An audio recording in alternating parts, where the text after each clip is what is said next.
The sun is sinking in the west. The cattle go down to the stream. The red wing settles in the nest. It's time for a cowboy to dream.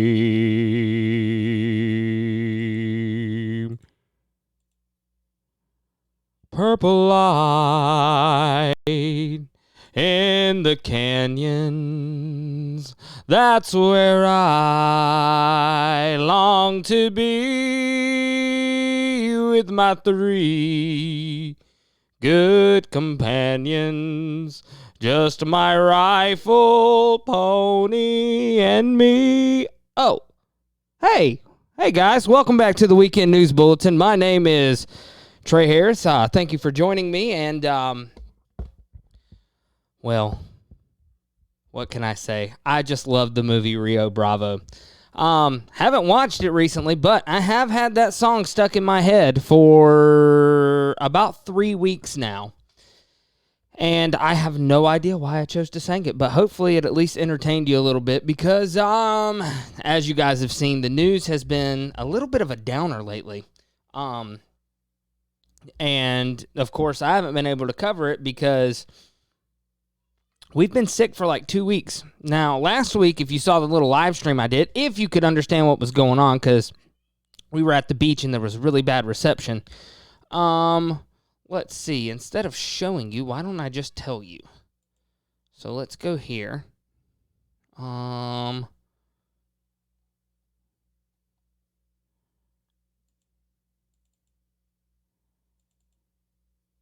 And now all of a sudden my window capture doesn't want to work.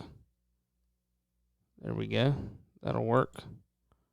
There. Now we're cooking with grease. All right. So, oh, by the way, just for copyright's sake, that song that was stuck in my head was My Rifle, My Pony, and Me from the movie Rio Bravo, and I do not own the rights to that song, but I do love to sing it. Love that song. So, now that we got that out of the way, if you will follow me over here to this handy-dandy screen. And, yeah, so that lets you guys into my mind. I sing when I do everything. Like, when I'm prepping the news, I've always got some song in my head. If I'm working on, like, PowerPoints or scripture or anything for shows, I'm singing something. And most of the time, it's old songs like that. So, I don't know. I was just feeling like an extra goofball today. So, take it for what it's worth, I guess. So, if you look at the screen, this is the Weekend News Bulletin from last week, which we didn't have a podcast to go with. It was just what we uploaded now. So, we'll go through this, and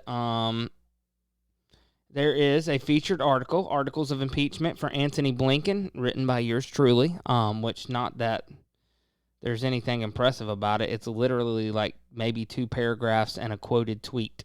So, and it says, according to the Daily Wire, 2 Republican congressmen are introducing articles of impeachment for Secretary of State Antony Blinken for the Biden administration's, quote, for the Biden administration's disastrous pullout from Afghanistan. Representative Ralph Norman of South Carolina stated that Blinken, quote, played a vital role in this foreign policy failure, according to a tweet seen below, which, if you can see it on the screen right there. Also joining Representative Norman was Representative Andy Harris of Maryland. For more info on the articles of impeachment, please see the article, which is hyperlinked above. That way, all you have to do is click on that, and it will, I've got it set to where it should open in a separate window for you, which it won't let me do, apparently. So I'll try to fix that. That way, the article's there. But the article is, if you just type in articles of impeachment for Antony Blinken, Daily Wire, it should pop right up. So let's go from there. We have more stories. Tucker Carlson seems to think the Biden administration and predecessors intentionally pooched the Afghanistan withdrawal.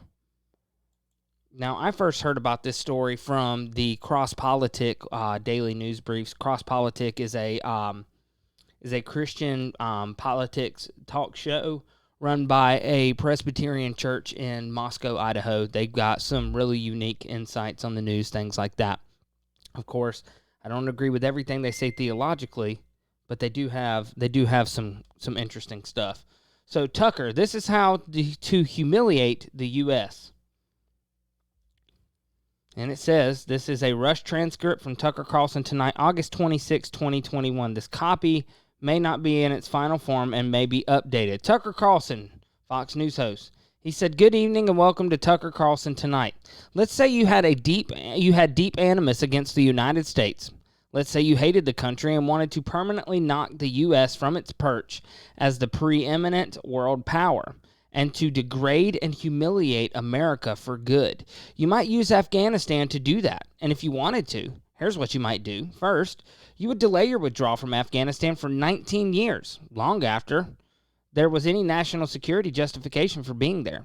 You would turn a war into a welfare program, and you would turn your military into an NGO.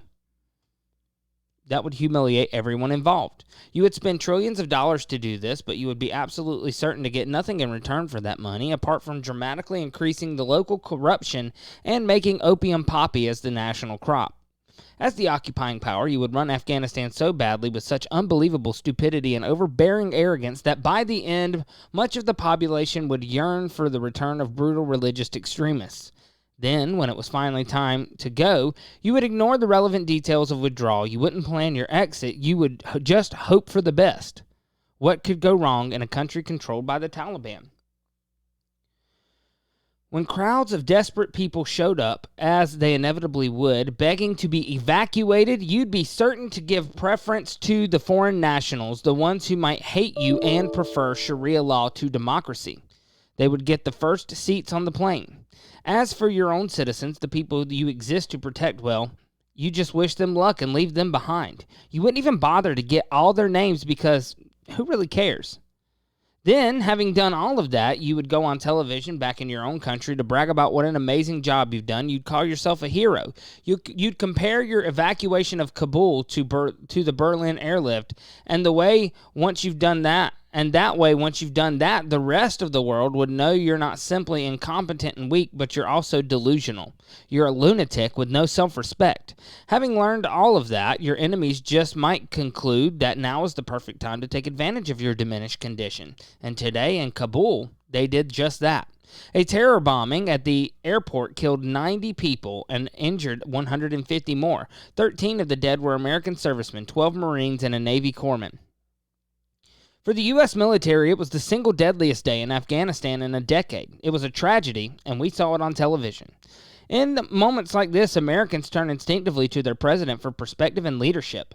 It doesn't matter if they voted for him. They want to be reassured by the man in charge. But Joe Biden did not reassure them. He didn't even appear. For hours, Biden remained hidden and silent. Finally, the White House announced that Joe Biden would speak to the country at 5 p.m. this afternoon, but even then, he didn't show. Joe Biden was fully 25 minutes late to the podium like he had better things to do. And when he spoke, it was hard to believe this is the man in charge of our country. Joe Biden is fading before our eyes. He began by muttering something irrelevant and weird about his late son, Beau, whom he describes as the U.S. attorney in Kosovo, if that position exists. And then Biden pledged, his voice weak and halting, speaking at a pace half of what a normal person speaks. At that, he was going to somehow hunt down and punish the people who killed our Marines today. And all of a sudden, this didn't sound like a withdrawal from Afghanistan at all. And then there's more to this if you would like to read it, or if you come up here to the top, they've got the video of the opening monologue. I just found that was personally interesting because I had actually first seen something said about that by Tim Pool. And so anytime I see something that sounds remotely like a conspiracy theory from Tim Pool, my ears perk up. So there's that one. Let's go back. And we'll come here. Now remember, if you are tuning in for the first time, you can get all of this. It's laid out neatly on our coursecorrectionradio.com. You can head there, www.coursecorrectionradio, all one word, .com, and you hit the latest up there. So far, this is the latest, and I'm going to update this for today's Weekend News Bulletin because I've got a few extra stories we're going to put up there as well. So, but here's what's interesting. This gets even more interesting when you talk about this being an intentional screw up. This gets more interesting when you see things like this. So TikTokers in the armed forces are discussing martial law and U.S. citizens as the enemy. So this is a story from Not the Bee. This is where I originally saw it. Now, other people have covered this, like John Doyle from Heck Off Commie. I think just about everybody on Blaze TV has at least mentioned it in some form or fashion. Like, this has gone completely viral. So let's see this. So this is an article from Not the Bee by Planet Moron, which is definitely the planet we all live on by now. I mean, I don't necessarily believe in planets, but you know what I mean. Wherever we are, this is a world that is completely run by idiots. There's just no other way to put it. It's a world completely run by idiots. So, let's see this. So, first, the truncated version of the original video. This is the one that has been making the rounds. I'll get the full video in a bit, but soak this in for a moment. This person does, in fact, appear to be active duty military. So let's play the TikTok real quick so you guys can see it. Understand that if active duty military... Hold on. Sorry, guys. I just realized I do not have that on, so you guys probably... Let's see. While we're here, let me make sure I've got it to where you guys can hear the...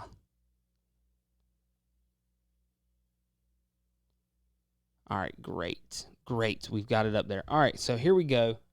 Let's turn that on. We'll turn that up, and we'll start this over.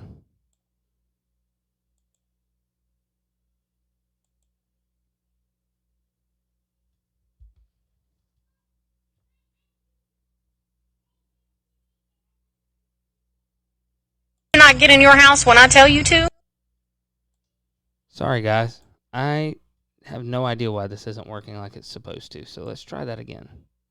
Understand that if active duty military actually get deployed within the United States, that weapon is not just pointed at other people, other countries. It's pointed at you.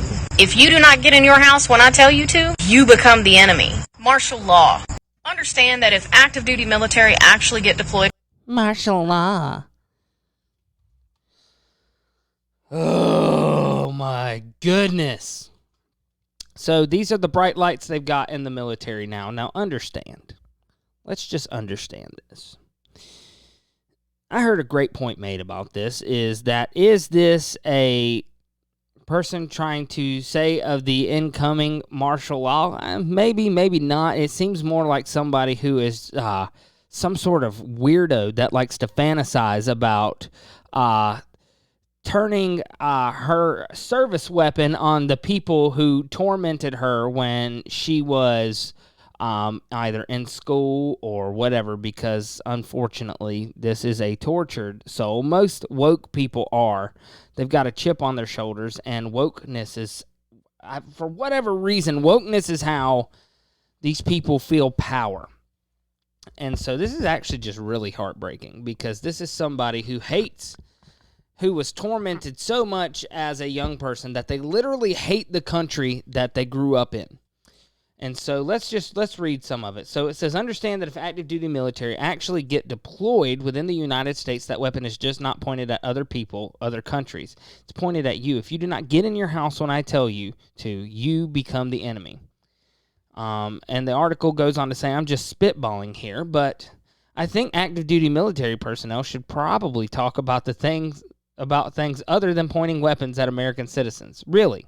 Anything else would be fine. The weather, sports, understanding white rage. But what about the context? We need the context. Yes, we do. The context can be found in the full video, which was originally posted by the sergeant who goes by Lord Daddy Nugget on TikTok. I say originally because this is what you get now if you try to click the link just hours after it went up. So I've actually seen the whole video, though. So funny how that happens.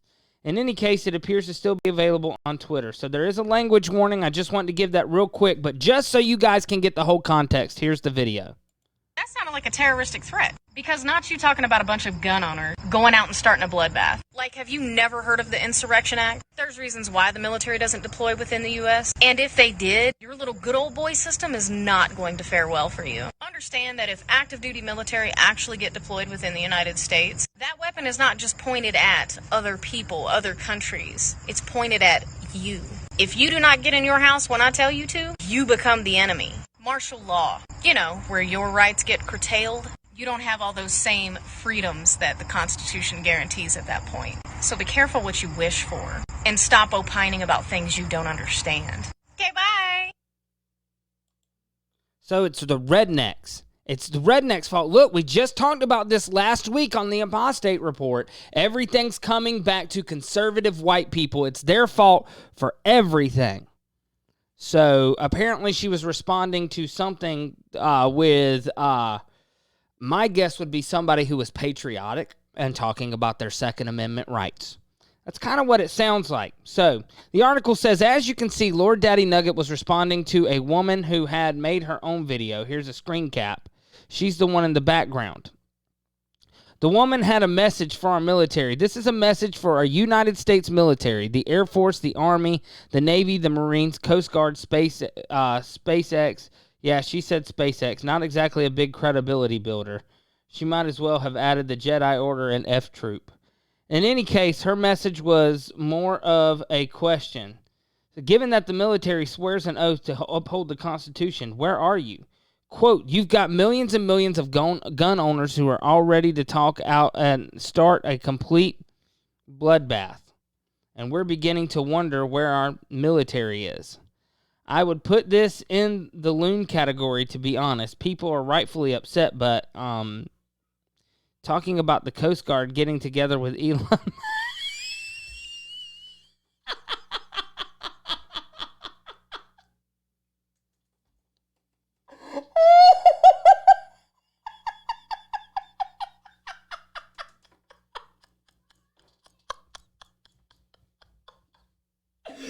Oh, gosh, I'm sorry. Oh, my gosh, that is hilarious. Talking about the Coast Guard getting together with Elon Musk to support a citizen uprising. Well, this is probably someone you would just nod at and smile as you slowly back away. But no, Lord Daddy Nugget couldn't resist relishing in the thought of exactly what would happen were she to be deployed in the United States. So, I mean, I guess I was a little wrong about the slightly off, I guess, about the redneck thing. I don't know. I didn't watch the whole video, I'll be honest. Nor apparently did I read the whole article, and I thought I did. That's embarrassing. Not as embarrassing as thinking SpaceX is part of the military, but hey. So Lord Daddy Nugget said, your little good old boy system is not going to fare well for you. As mentioned at the beginning, it is at this point where she starts speaking about you're being the enemy, as we quoted above. The basic point is that if active duty military gets deployed, they are probably not going to be your allies. They're probably going to be pointing the guns at you. I have two reactions to this. Number one, it is absolutely outrageous for her to say such a thing. Number two, it is absolutely accurate for her to say such a thing. As for my first reaction, having an active duty military person speak this way really is unwise, particularly when you're responding to someone who's already pretty ginned up. While much of what Lord Daddy Nugget does on TikTok is intended to be humorous in a progressive, snarky, late-night comedy, non-funny way, think more clapter than laughter, it's an odd tone to strike when discussing such a horrific scenario. In fact, she says it with a bit too much enthusiasm for my taste. More on that later. As for my second observation, the article says, well, yes, I certainly could see the military following orders and putting down a genuine insurrection. One that involves bombs, guns, and not Trump flags and selfie sticks. Regardless, the elasticity with which our Constitution is viewed today would make it difficult for a soldier to even know whether or not the orders he or she has given are lawful. Heck, you could argue most of the military actions we've been involved in recent decades were not constitutional given the notable scarcity of formal congressional declarations of war. Besides, if you were going to rise up against the flagrant violations against the Constitution, you should have started a long time ago, like 100 years, or at least since FDR's time. The Constitution's protections and limitations against large government have been shredded to the point that our founders would find today's federal government either unrecognizable or all too recognizable, given what they were trying to avoid. And you can't credibly claim to have a small government with limited powers when you have federal spending, never mind adding in state and local, consistently compromising more than a third of the economy. Sometimes much more. Since the days when disco ruled the airwaves and Bruce Jenner was on a box of Wheaties and not the cover of Vanity Fair. And given the military's command structure and increasingly its enlisted ranks are fully woke anyway, I don't see them having any compunction about pointing guns at you if ordered to do so. Our Lord Daddy Nugget here is a great example. Her TikTok videos are like listening to a Robin DiAngelo audiobook as narrated by Rachel Maddow. I would argue that it sounds more like Brie Larson, but that's just me. She particularly likes calling out white people for being racist, but occasionally takes a break from that to do things like point out to a black woman that she's been programmed. I can't, and probably shouldn't anyway, embed a TikTok video, but the link is here. This is the woman she white-splains to. So there's for those of you watching this on the video, there is a screenshot here. But throughout the 10-video rant, I noticed one thing. And I hate to be the one to have to tell you this, but you are programmed. You are programmed by the same whitewashing of history that I was also programmed in. She says it with such feigned sorrow, too. It's really quite the performance. It took many years for me to deprogram that, you know what. We should linger on this for just a moment. This is what critical race theory is. This is what all those race-baiting corporate anti-racism seminars are for. This is what's going on in the education system, public, private, religious, and the entire university system. Lord Daddy Nugget is a product of those efforts and an intentional one. Her videos are such an endless stream of woke virtue signaling, regurgitating and recycling of CRT talking points about white supremacy, structural racism, and on, that you really have to stop and wonder just how dependable she would be should she be called upon to defend us from a foreign enemy. I mean, domestic, we know she's ready for, almost eager to turn that gun around. But foreign? Is she really going to lay down her life for a white supremacist, structurally racist country? Getting back to the video we started with, this is how she ends it. Martial law. You know, where your rights get curtailed. You don't have all of those same freedoms that the Constitution guarantees at that point. So be careful what you wish for. And stop opining about things you don't understand. She found this part particularly amusing. Put that on a recruitment poster. The good news is we're not there yet. I agree. But we're getting there fast. The sacrifice of those Marines in Kabul is a testament to the bravery and honor of our military. It's something genuinely precious, and we might be in danger of losing it. Marine demands senior leaders accept accountability for Afghanistan gets removed from position. So Marine Lieutenant Colonel Stuart Scheller is demanding that the senior U.S. leaders hold themselves accountable for the actions made during the U.S. military's withdrawal from Afghanistan that led to the deaths of 13 service members. That's an article from Fox News. P.S. Now check out our latest video about the left's freak out over the new Texas abortion law. Yeah, it's interesting. I'm just praying that God uses this stuff. You know, my prayer is that it becomes that at least some of the states will, and there's going to have to be, it's not just, so here's the thing. It can't just be a political thing. there's got to be a religious movement. There's got to be revival. And revival starts in the home. It starts with you and I discipling our children and the families around us. And as a community, it starts local and spreads out. Because what did Jesus say? He said, go into Jerusalem and Judea and into the utmost parts of the world. See, the revival started local, getting people back to the biblical way to do Bible things. Started local. It started in Jerusalem and then through Judea. And then the disciples of Jesus spread it throughout the world. And if we want to see change in our area, then you and I are going to have to do the same thing. We're going to have to start in our homes, in our small towns. We're going to have to go until it's our county and then our state and then from there. But first, it starts with you and I. We look in the mirror. We look at ourselves. We have God work on us. After God works on us, we work on our family. We allow God to work through us with our family, especially if you're a man. If you are a man, if you are a married man and you're watching this channel, then God has put you in charge of your family. You're the spiritual head of the family. 2 Corinthians, is it 2 Corinthians 11, 1 Corinthians 11? I know it's one of the Corinthians and it's chapter 11. The head of every woman is her husband, and the head of every man is Christ. So Christ has given you direct authority in your family. Now, don't abuse that authority, but instead, as a man with Christ as your head, Christ is your example of how to treat your bride, how to treat your family. And you mentor them in the doctrine and the ways of Christ. He is your example.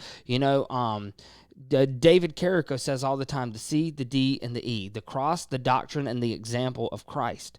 Now, that example for you as a man shows you how you are to disciple your household. And then from there, your children and you become a light as you go out into your communities. And then from there, discipleship spreads, and that's why it's supposed to be that way.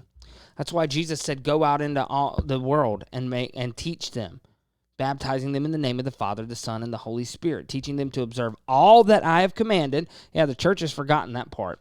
Some of the churches have even forgot that you're supposed to go out, and they always try to bring people in. But that's a topic for a different day. The point is, it's time to capitalize on some of the movements that we see.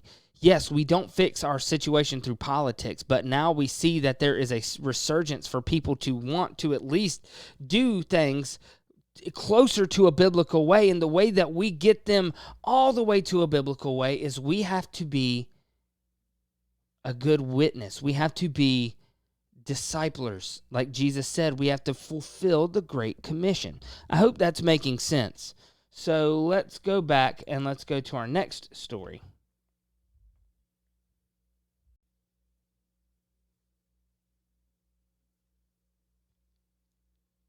All right. So I thought this was interesting. So this was a story from the Epic Times about the Kilauea volcano. Apparently, they're wondering if it's ready to erupt again. That's not the right story. Sorry, guys.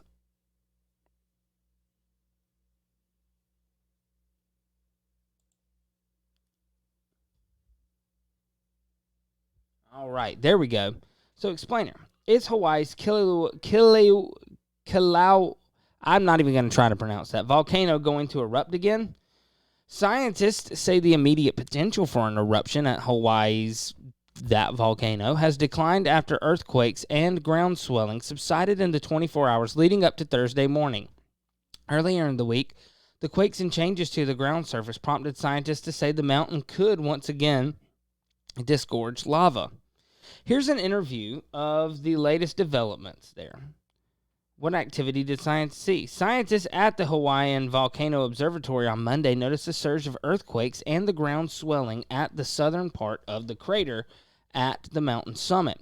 There are indications magma is shifting about a half a mile to a mile below the surface.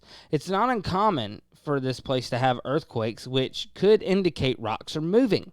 It's also not unusual for the ground to swell as the heat from the sun and saturation from the rain can cause the ground to expand and contract.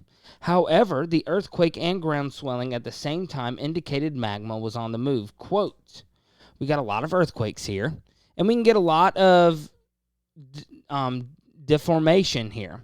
But the combination of the two makes us much more aware, end quote, said Jefferson Chang, a geophysicist at the observatory, which is part of the U.S. Geological Survey. Instruments detected hundreds of earthquakes from Monday through Wednesday, some striking as often as 25 times an hour. The strongest measured magnitude 3, with most coming in between magnitude 1 and 2 at these levels. The quakes are generally too small for people to notice. Chang said that there haven't been any reports of people feeling them. So, if you guys would like to know more about that, you can head to the link written there in the show notes. So, but that was what I wanted to focus on, is they have declined after the ground swelling subsided in the 24 hours leading up to Thursday morning. So just be praying for the people in that area. Pray that God will have his hand on them and will keep his people safe, which we know he will. We know that he's always got his hand of protection on his people. But let's pray for the unbelievers there as well. Just in case anything happens, let's pray for a movement of God to wake up as many souls as possible to his presence and his truth and his law. And the truth being there is that Jesus Christ died for their sins, and that they need to accept him as their Savior. They need to be covered by his blood and walk in his ways. So just keep that in your prayers, if you will. Now, here's some of the other stories, and we won't. So this one, I've got a couple of good stories up here. And we're going to read at least one of them, but we're running short on time. We're already over 30 minutes, and there's some of this week's news that I want to cover. So, a 146-year-old marriage certificate found in thrift shops given to the couple's great-granddaughter. So that is a link from the Epic Times. It's there for you to have. And anytime I share an article, because I normally read these from their app, it always automatically puts a download link to their app. So that's not me advertising for them or anything. That's just, it automatically comes because I normally post these weekend news bulletins from my tablet because I'm constantly on the go. I work 2.5 hours from home. So at least I do now. And so that's why that's there. So those are the stories for this week, or for last week. So the next one is Minnesota State Senator says, have faith, choose life. So I wanted to do this because we just mentioned something about the Texas abortion law. And so if you were to go here, if it'll load, we do have that. And then while that's pulling up, there's a story from this week that I want to read if I can remember what I did with my phone. And I don't have this one up there yet, but I will include it. But this was something that Sarah and I wanted to share because there was a lot of misinformation, like legitimate misinformation going on with this. So let's see, because she texted me the link the other day. Oh, guys, I wanted to show you a picture if I can. This is our new dog, Hank, because Titus, our pit bull puppy, was getting a little lonely, so we went and picked Hank up to play with Titus today, so we're very excited. That's why I'm gonna be cutting this show off before it gets to an hour. We've got to give Hank and Titus a bath, and Hank weighs over 60 pounds, so this is gonna be fun. So here's the story. So there's been some stuff about military dogs being left behind in Afghanistan. And Sarah is a part of a group of she's a part of a group on, I think it's MeWe. And their goal in the group is they're trying to raise awareness about the fact that the government's trying to take farmland, part of the 30 by 30 initiative. It's part of the Agenda 2030 where you'll own nothing and be happy. And so she's in this group that's fighting that, but they looked into this and they found that no U.S. military dogs were left behind in Afghanistan, Department of Defense says. So, from what I can gather, and I'll read you some of the story, while animal rescue groups across the globe race to get dogs out of Afghanistan. Pentagon officials want to be very clear. The U.S. military did not leave any of its working dogs behind. Viral photos purporting to show dogs locked in cages at Hamid Karzai International Airport have raised the hackles of U.S. lawmakers and dog lovers alike. But the photos are not of military working dogs, as the American Humane Society and others have suggested. Quote, to correct erroneous reports, the U.S. military did not leave any dogs in cages at Hamid Karzai International Airport to include the reported military working dogs. Photos circulated online were animals under the care of Kabul Small Animal Rescue, Kirby told Defense One. Kabul Small Animal Rescue is a veterinary clinic and animal rescue organization that has operated for years in Afghanistan. Quote, currently we are working to help anyone who wants to evacuate their animals do so, the group wrote on their Facebook page. So, let's see. So there's I'll make sure when we update this that there's a link in the description for you on the site. So, but that's one of them. And there's it's a lot more nefarious than it seems. So that was why Sarah and I wanted to share the story. So this is Protect the Harvest, which is the group she's a part of. So nefarious groups are getting involved with Afghanistan animal rescue efforts. So this week's controversial story broke about the dogs and cat evacuation from Afghanistan by an organization called Nowzad, which works with Kabul Small Animal Rescue. Then a viral photograph of dog crates in Afghanistan set off a social media storm, which prompted the Department of Defense to issue a statement about the evacuation of military dogs. The DoD stated clearly that no U.S. military dogs were left behind. Additional social posts were circulated that there are still dogs remaining in Afghanistan that belong to contractors who worked for the military. There is also a related story that fundraising is ongoing to evacuate Kabul Small Animal Rescue staff members as well as additional animals. These events have opened the door for less than upstanding animal organizations to attempt to cash in by collecting donations for Afghanistan animals. Animal Wellness Action and SPCA International are partnered and involved. We have learned via posts on SPCA International's own website that they have partnered with Kabul Small Animal Rescue and Animal Wellness Action, affiliated with Animal Wellness Foundation and Center for a Humane Economy and Puppy Rescue Mission to raise funds to evacuate more animals. We want to make sure people are informed about these organizations so they understand where their donation dollars may end up. SPCA International Charity Watch issued an F rating for SPCA. So Charity Watch issued an F rating for SPCA International, and for good reason. They have members who are affiliated with other animal extremist groups like the ASPCA. Some of their staff members have previous employment connections to fundraising and marketing businesses that charge exorbitant fees to fundraise for nonprofits. According to a post on Charity Watch, in previous years, SPCA International has run itself into considerable debt, owing fundraising companies huge fees into the millions. The article also mentions employees who had connection to other animal groups which were ordered to refund $4 million in donations collected after Hurricane Katrina. A review of the SPCA International 2020 IRS Form 990 shows organizations took in over $25 million in funds last year, and it spent over $7 million on fundraising. That is 28% of their budget spent on trying to raise money. If SPCA International is bringing in $25 million per year, then why does it need to fundraise to help Kabul Animal Rescue? So there's a link to the Charity Watch article in that you can read. We're not going to read that for time's sake. Animal Wellness Action, different spots, same leopard. Animal Wellness Action, the AWA, was founded by disgraced ex-Humane Society of the United States CEO Wayne Pacell. HSUS has a long history of duping good-hearted people into giving them donations to care for shelter animals when the organization does not own or operate any shelters. They are also well known for taking advantage of the crisis to fill their coffers, meanwhile doing very little to help the animals in need.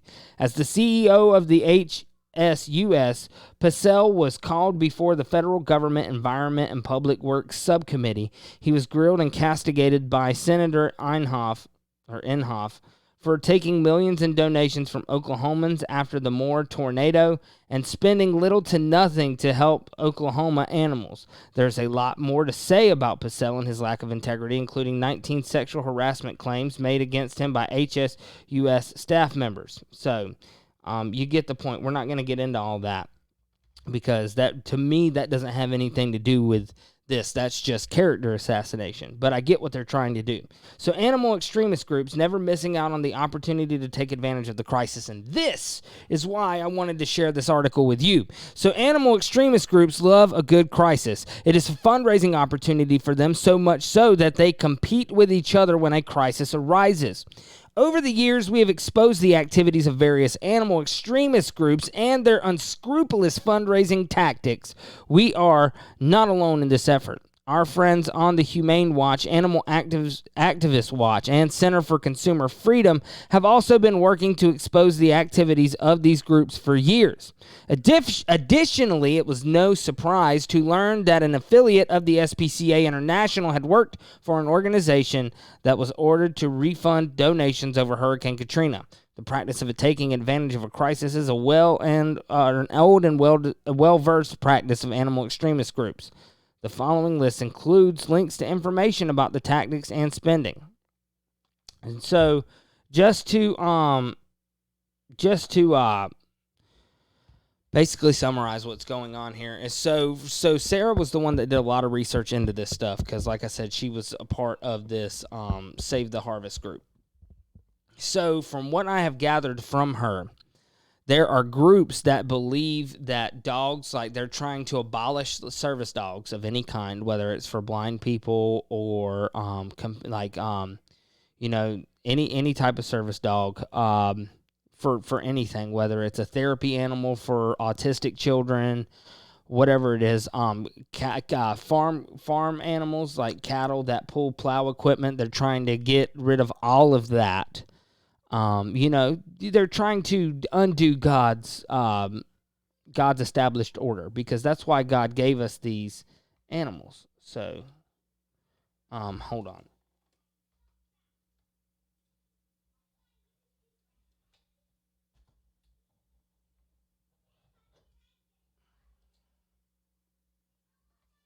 Sorry about that. My camera was about to fall out of its mount, so I had to fix that.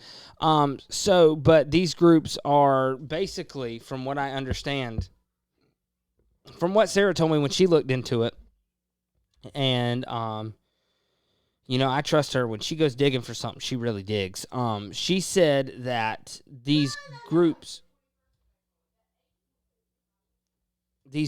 were essentially spreading these pictures around to try to be like, see, this is why this should be illegal and service dogs should be abolished. So I just wanted to get that out there. Like I said, I will update that link for you guys as well. So this is another one we're going to talk about. We're going to try to tread lightly here because we're still in trouble from last week. If for those of you who don't know, and you may have not seen the episode before it got taken down, but YouTube officially gave us a community guidelines warning for medical misinformation last week. So we're going to tread this story as carefully as possible. So this is from Not the Bee. Seems important. 2 top jab regulators resigned from the FDA because of the political pressures from the Biden administration to approve the boosters. So the article is by Harris Rigby over at Not the Bee. Biden's political pressure on the FDA has caused 2 top jab regulators at the federal organization to resign in protest. I am sure this will only help Biden's plan to decrease jab hesitancy and encourage more people to get the poke. According to Politico, a lefty operation, bear in mind, the Biden administration's September 20 deadline to approve the jab booster has made some in the organization push back against the political pressure, including 2 of the jab regulators who have resigned. So the top-down booster plan sparks anger at the federal drug or the Food and Drug Administration. So, acting FDA Commissioner Janet Woodcock sent a memo Tuesday evening to the regulators reiterating her support as frustration over the process spread within their ranks.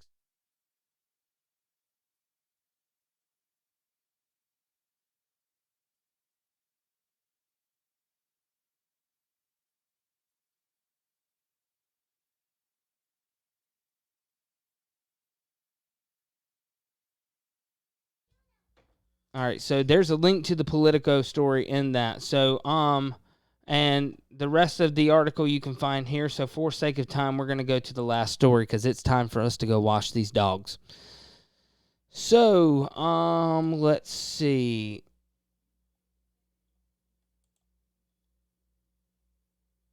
So, demonstrators show up at the home of a powerful Los Angeles Democrat after she introduces motion that would restrict tactic. LA Council President Nuri Martinez says people against mandates made threats and tried to intimidate her. So this is an article by Jeffrey K. Wood over at the Daily Wire.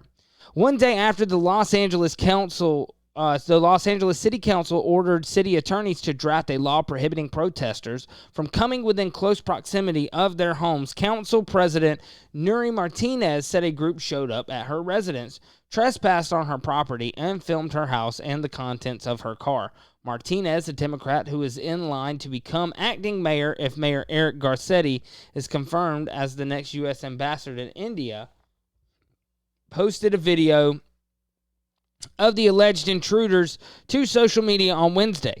The images were captured by a Ring security camera. Quote, "Today, when I was at work, a group of demonstrators showed up at my home while my family was inside," she tweeted, adding that the people were calling out for me. That's a quote. The 40-second video shows four men congregating on Martinez's driveway, examining an automobile parked outside the home while looking over property. One person can be seen with a camera and appears to be shooting footage. So let's take a look at this.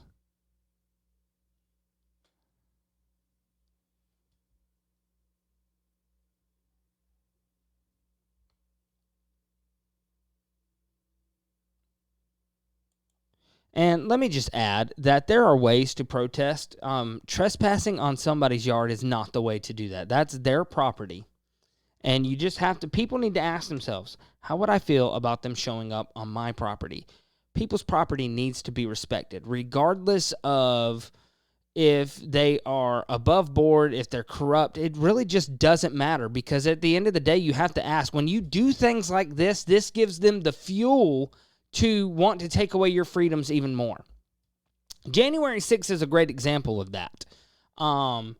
People had no business going inside, even if the doors were open. Like, obviously, to me, that just screams a trap.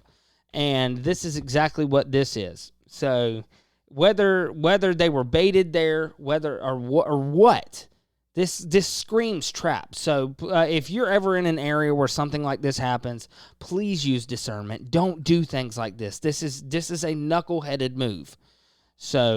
So this past Sunday, protesters banged on my windows and doors, screaming on bullhorns. Earlier this summer, it was spraying graffiti and vandalizing my car. So Martinez says it was the second time this week uninvited visitors came to her home. She said a group of protesters opposed to the mandates showed up Sunday night, banged on her windows and front door, shouted obscenities outside her daughter's bedroom, and harassed her neighbors. Protesters also reportedly visited the home of Councilman Mitch O'Farrell, another Democrat, on Sunday night. So, guys, I would not be surprised if this whole thing was staged to make patriots look bad. I can't prove that. That's just a gut feeling, but that would not surprise me. But the bottom line is, if you find yourself in a situation where you could be mixed up in that, don't. This is where it becomes to talk about where the Bible says, be wise as a serpent, harmless as a dove. This is where phronesis really will benefit your life. So, guys, that's it for that. And just remember,